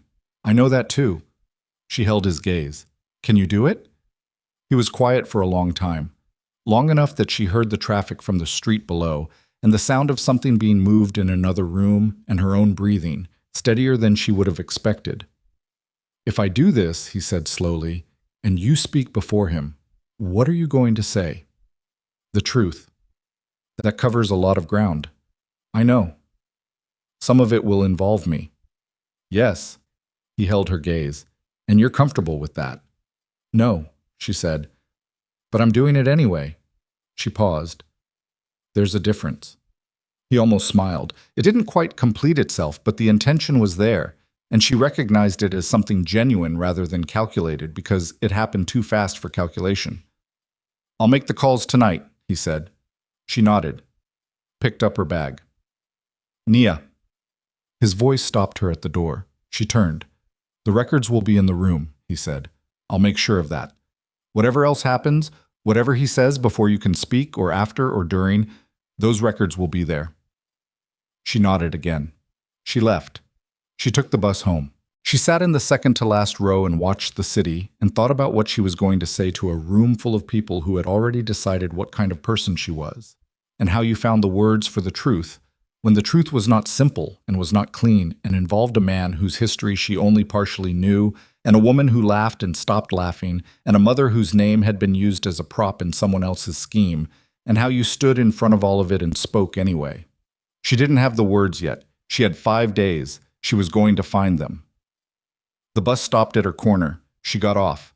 She climbed the 4 flights in the dark, past the still unrepaired bulb on the second landing, and she let herself into the apartment, and she hung up her coat, and she sat down at the kitchen table with a legal pad and a pen. She wrote one word at the top of the page. Truth. Then she crossed it out. Because truth was too small a word for what she needed. Truth was what you stated. What she needed was something you felt, something that arrived in the body before it reached the brain, the kind of thing that made a room of powerful people sit back in their chairs, not because they were persuaded, but because they recognized it. She needed them to see her, really see her, the way a man in a corner booth had seen her once, across a restaurant, in the 30 seconds before the world got complicated. She put the pen down. She looked at the blank page, and then she picked the pen back up, and she began. She was still writing at 2 a.m. when the text came through from the measured voice. Board approved the program change. You speak at 8:45. Hargrove speaks at 9. You have 15 minutes. 15 minutes. She looked at what she'd written. 4 pages, crossed out and rewritten and crossed out again. The beginning of something that wasn't a speech yet, wasn't a statement, wasn't the kind of thing people rehearsed in front of mirrors and delivered to applause. It was something more like a reckoning. 4 days from now, she was going to walk into the Blackstone Charity Gala in her mother's emerald green dress. And she was going to stand at a microphone in front of the people who had spent 3 weeks trying to define who she was. And she was going to have 15 minutes to define it herself before Richard Hargrove took the platform and tried to finish what he'd started. 15 minutes. She picked up the pen. She kept writing. She finished writing at 4 a.m. Not because the words were perfect. They weren't. They were the words of a woman who had been awake for 22 hours running on coffee and the particular adrenaline of someone who has decided to stop being afraid of a specific thing and discovered, in the process, that the fear doesn't actually go away. It just stops being the loudest voice in the room. She read it back once, made 3 changes, folded the pages, and put them in the drawer of her nightstand next to the card, with 5 sentences that had started all of this. She slept for 3 hours. She woke up before the alarm. The 4 days before the gala moved, the way time moves when you are both dreading and needing something. Too fast in the moments when you wanted to prepare and too slow in the moments when you wanted it to be over. She worked her shifts. She checked on her mother. She ate when she remembered to eat and didn't when she didn't. She called Deanna once and talked for 40 minutes about nothing relevant. Their grandmother's house, a television show Deanna was watching, the particular way Atlanta smelled in winter, and understood that what she actually needed from the call was the sound of a voice that had known her before any of this. And Deanna, who was smarter than she usually let on, seemed to understand this too, and did not mention the gala once. The authenticated financial records arrived by courier on Thursday morning. A sealed envelope, official letterhead from the foundation's legal office. The original charitable donation records certified by 2 independent forensic accountants. She put the envelope in her bag and carried it with her for the next 2 days like ballast. On Friday, Dale called. Corporate came back, he said. She waited. You're on the schedule, he said. Full schedule, no changes. She let out a breath she hadn't realized she was holding. Dale. Yeah. Thank you. Don't thank me. I told them the truth. A pause. The particular pause of a man who was not comfortable with sincerity, but was making the effort anyway. You're a good waitress, Nia. You're also, you know, you're a good person. I should have said that before this. She didn't know what to do with that either, so she said thank you again, and they said goodbye, and she stood in the kitchen holding the phone after he'd hung up and thought about all the ordinary, decent people who had said and done nothing for years, and were now saying something, and whether that counted, and decided that it counted a little, and that a little was not nothing. Saturday arrived. She dressed at her mother's bedside. Not for company, not for the ritual of it. It was practical. Her bedroom mirror was small, and the light was poor. And her mother's room had the large mirror from the old apartment that they'd moved in when Margaret's world had contracted to these walls, and the light in there was better. Margaret watched from the bed, her tea on the side table, her tablet closed for once. The dress fit the way things fit when they've been properly altered by someone who understood bodies rather than patterns. The green was deeper than she remembered. In the bedroom light, it was almost the color of still water, substantial, not decorative. She put on her mother's pearl earrings, the small ones. Not the statement ones, the small ones that Margaret wore to things that mattered. She didn't put her hair up. She wore it the way she wore it. No adjustment for the room she was walking into. Come here, Margaret said. Nia went to the bed, sat on the edge. Her mother looked at her for a long time without speaking. The kind of looking that was really something else. Inventory, maybe. Or the particular act of memorizing a person's face at a specific moment because some part of you understands you are watching something you want to remember. You look like yourself, Margaret said finally. Is that good? It's the only thing that's ever been good. Her mother reached up and touched her cheek, once. Brief. Say what you wrote. Don't say what you think they want. Don't adjust it in the room. Whatever they look like, whatever he does, say what you wrote. Okay. Promise me. I promise. Margaret nodded, dropped her hand, picked up her tea. Mrs. Okafor is coming at 7, she said. She's staying the night. I told her she didn't need to, but she's doing it anyway. Good. Call me after. It'll be late. I don't sleep anyway. Margaret looked at the tablet. Go. Nia stood. She picked up her bag. The envelope was inside. 4 pages of legal pad writing folded beside it. The dress moved the way good fabric moved, with her, not against her. She went to the door. Nia. She stopped. When it's over, her mother said, however it goes, you come home and you tell me everything. Not the version you think I need to hear. Everything. I will. She left. The car was already outside. Black, unremarkable. Salvatore had understood without being told that sending something conspicuous would create the wrong image before she'd walked in the door.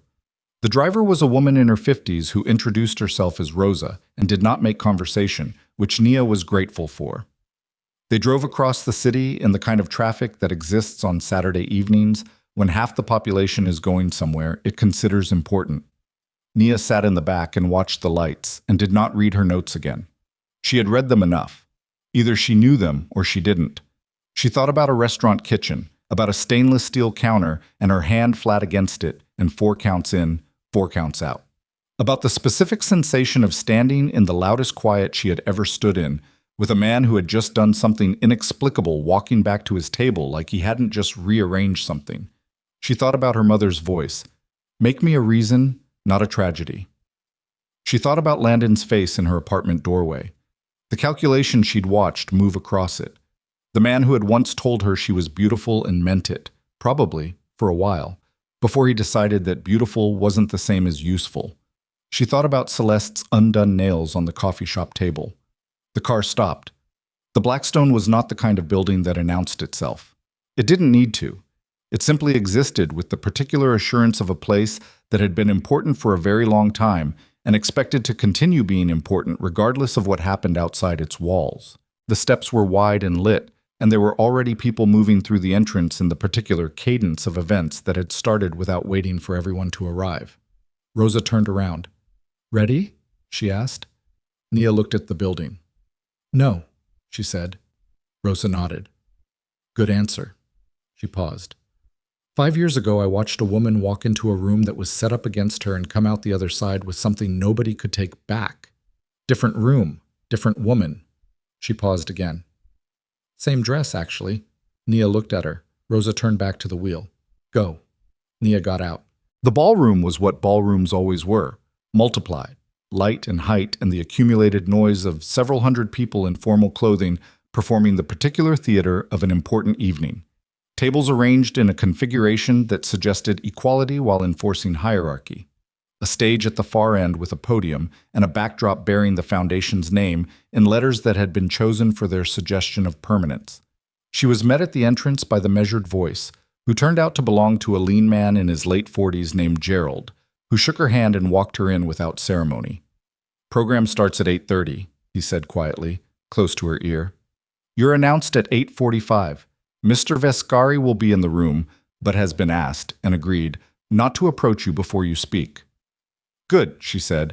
Hargrove arrived 40 minutes ago. He has been present. A pause. He knows about the program change. He's aware you're speaking before him. How did he react? Gerald considered this for a moment. He made several phone calls, he said. Then he stopped making phone calls. She understood what that meant. A man who had exhausted his options and decided to let the evening proceed because he still believed his planned moment would be enough. He still had the altered records. He still had the room. He still had the assumption, built over decades of winning in rooms like this, that things went the way he arranged them. She let Gerald take her to a table near the front and left her there with water and the particular loneliness of sitting in a crowd of people you don't know at an event you were not supposed to be at. She looked for Salvatore, found him across the room without trying. He had the quality of people who don't work to be noticed and don't need to. The particular weight of a person whose presence changes a room's geometry. He was speaking to someone, not looking at her, but she had the sense, the way you have senses you can't justify, that he knew exactly where she was.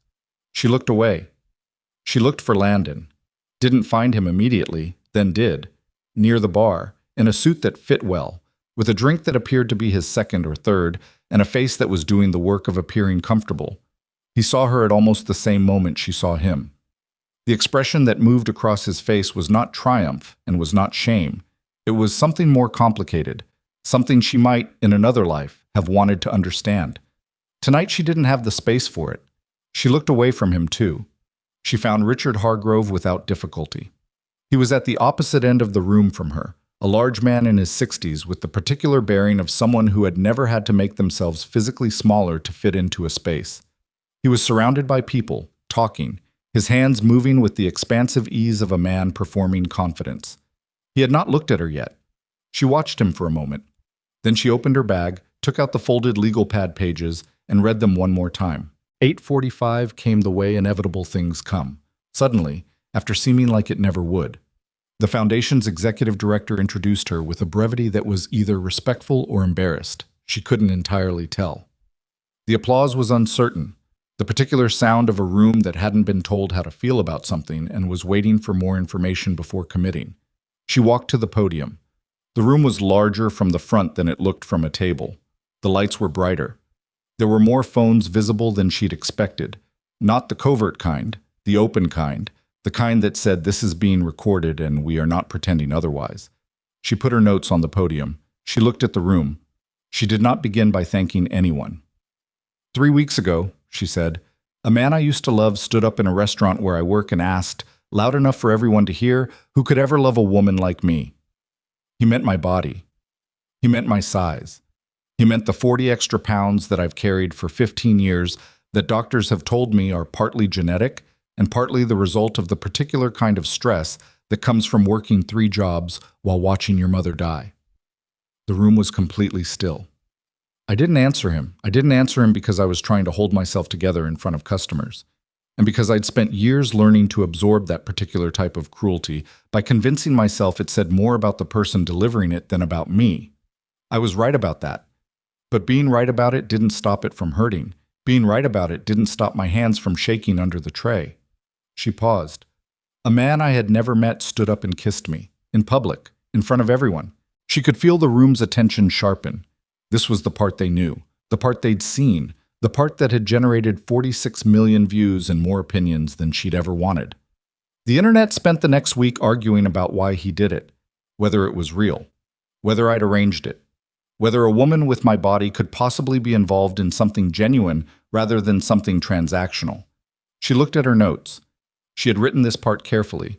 She delivered it without looking down. There's a story running about me. You may have read it. It says I was paid, that I arranged a public moment to help rehabilitate the reputation of a powerful man. It uses my mother's name, Margaret Brooks, who is 58 years old and has ovarian cancer, as evidence of my financial desperation. Somewhere in the room, a glass was set down. I have documentation here. She lifted the envelope, held it up, set it back on the podium. From 2 certified forensic accountants, showing that the payment cited in that article was a charitable donation made by Salvatore Viscari's foundation to the community center on Aldridge Street, where I volunteer on Sundays when I'm not working. The records were altered to remove the foundation's name and reroute the payment through an individual account. They were altered by someone acting on behalf of a person in this room who had a financial motive to destroy Mr. Viscari's reputation and who decided that the most effective way to do that was to destroy mine first. The room did not erupt. It did something more unsettling. It leaned forward collectively with the particular attention of people who are receiving information they hadn't expected and are rapidly reassessing what they thought they knew. She looked at Hargrove. He was still. His face was not performing anything anymore. "I'm not here tonight to ask for sympathy," she said. "I'm not here to ask for anything. I'm here because someone used my mother's illness as a rhetorical device, and I decided that was the last thing I was going to allow to happen to her without standing up and saying, clearly and on record, you do not get to make her a footnote. She is not context. She is a woman who raised me alone, who worked 2 jobs herself, who told me last week to come home and tell her everything. Not the version I thought she needed to hear, but everything. She is the reason I know what it looks like to hold your dignity in a room that doesn't want you to have it. She learned that before I did. I'm still catching up." She stopped, took a breath. Not for effect, because she needed it. "The man who kissed me, I won't speak for him. He can speak for himself. But I want to say something about what he did, because the world spent 3 weeks getting it wrong." She looked at the room, not at Salvatore specifically, not at Landon, not at Hargrove, at the room. "He didn't rescue me. I was not rescued. I was seen. There is a difference, and it matters more than I knew how to say 3 weeks ago. Rescue assumes helplessness. What he did was something smaller and harder and rarer. He refused to watch a person be humiliated without responding to it. He paid attention. In a room full of people holding phones and deciding what kind of content they were watching, he paid a different kind of attention. She picked up her notes and folded them. "I work at Hargrove's restaurant on 5th. I've worked there 3 years. I've also worked a 5 a.m. distribution shift since before most of you were awake this morning. I've covered coworkers' mistakes without taking credit for the fix, bought meals for people who couldn't afford them, and given back tips from customers I could see were counting their change. I'm not telling you this to be admired for it. I'm telling you because someone spent 3 weeks trying to convince you I was the other kind of person, the kind who calculated and manipulated and used, and I want you to know that that story didn't come from evidence. It came from a man who needed me to be small so he could stay large. And I am finished," she said, and her voice dropped, not from weakness, but from the particular weight of something genuinely meant, making myself small for that purpose. She stepped back from the podium. The applause started before she'd fully stepped back. Not the uncertain kind from the beginning. The other kind. The kind that is not about performance, but about recognition. The sound a room makes when it has collectively witnessed something it needed to witness and is responding to it, the only way it currently has available. She walked back to her table. She sat down. Her hands were shaking. She put them flat on the tablecloth the way she'd put them flat on the stainless steel counter in Hargrove's kitchen and breathed 4 counts in and 4 counts out. Richard Hargrove took the podium at 9 o'clock. He had spent 14 minutes watching the room respond to a woman. He had spent 3 weeks trying to make invisible, and something in his bearing had changed, not collapsed. He was not a man who collapsed. But there was a quality to the way he stood at the microphone, a slight overcorrection of posture, the specific stiffness of a man recalculating in real time, that told her his original plan was not the plan anymore. He spoke for 4 minutes about the foundation's charitable work. He did not mention the financial records. He did not mention Nia's name. He did not mention Salvatore Viscari. He thanked the board, commended the evening's other guests, and stepped back. The applause for him was polite and careful, the sound of a room that had just learned something and was being cautious about what it showed. He left the podium without looking at her. She watched him cross the room, the people who moved to greet him, and the ones who didn't, and the ratio between them, and what that ratio would look like to a man who was accustomed to it being very different. He was not finished. Men like Richard Hargrove were never finished in one evening. But tonight had taken something from him that no financial recovery would entirely replace. She looked for Landon. He was still near the bar, still holding the drink. He was watching her with an expression she recognized finally. Not the calculation, not the performance, not the cruelty that required an audience. Something underneath all of that. The expression of someone who had gotten what he wanted, briefly, and discovered it didn't feel like what he'd thought it would. She looked at him for a moment, then she turned away. Not with anger, with the clean, quiet finality of something that had been finished properly, rather than abandoned. Salvatore found her near the exit at 10:15, when the event had shifted into the looser, louder phase of a formal evening winding down. He did not touch her. He stood close enough to speak without being overheard, and kept his hands in his pockets, and looked at her with the same expression she had seen in the restaurant. The recognition, the thing she still didn't have a word for. "How do you feel?" he asked. "Strange," she said. "Good strange." He nodded. "You didn't follow the notes," he said. "You read them?" Gerald showed me what he could see from the side of the stage, the last two paragraphs. She thought about the last two paragraphs. She had departed from them, she realized. Not in substance, but in how she'd arrived at things. She'd taken a different path to the same place. "Was it wrong?" she asked. "No," he said. "It was better." She looked at him. "The authenticated records are being submitted to 3 journalists tonight," he said. "Not as a story, as a correction to an existing one. By Monday, the original piece will have a retraction notice attached to it." "Will Hargrove face anything?" she asked. "Legally, actually. The document alteration is actionable.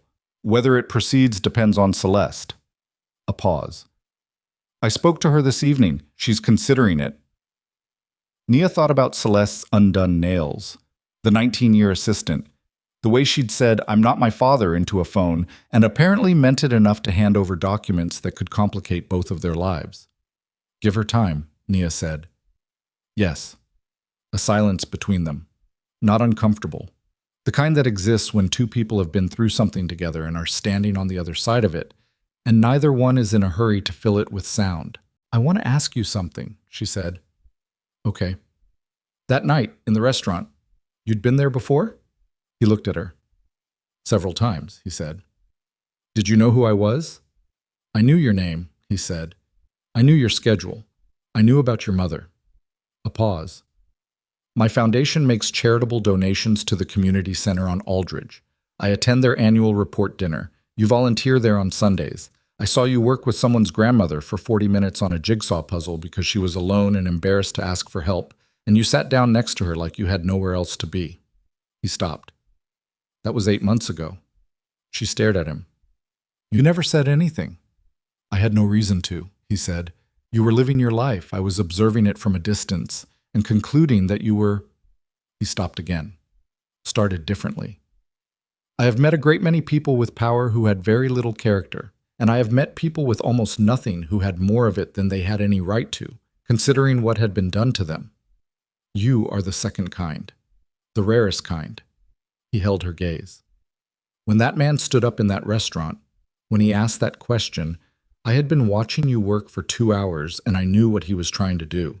He was trying to make you feel like nothing so that he could feel like something, and I couldn't sit there."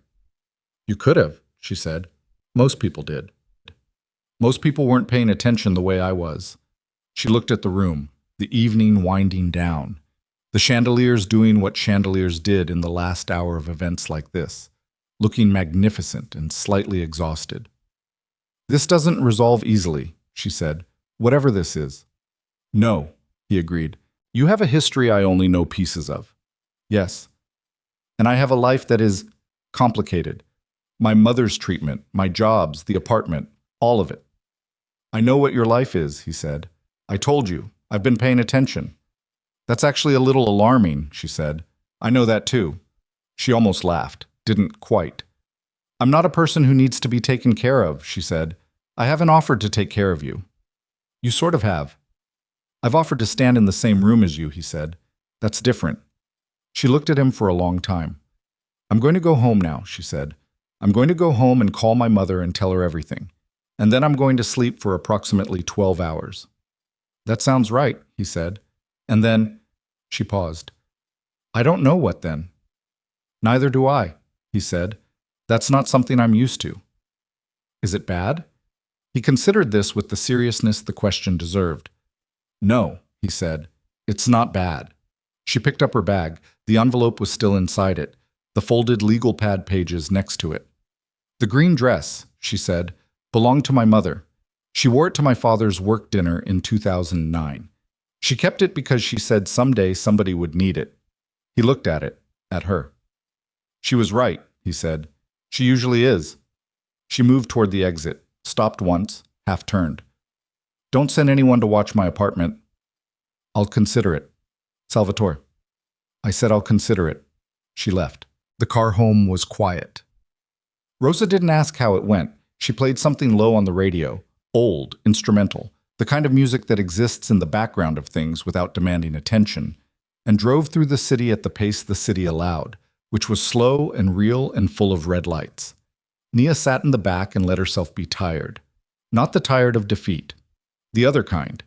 The tired that comes after you have done a thing you were afraid of doing and discovered, on the other side of it, that you are still standing. That tired is different from every other kind. It has weight, but the weight is yours. She thought about what she'd said at the podium.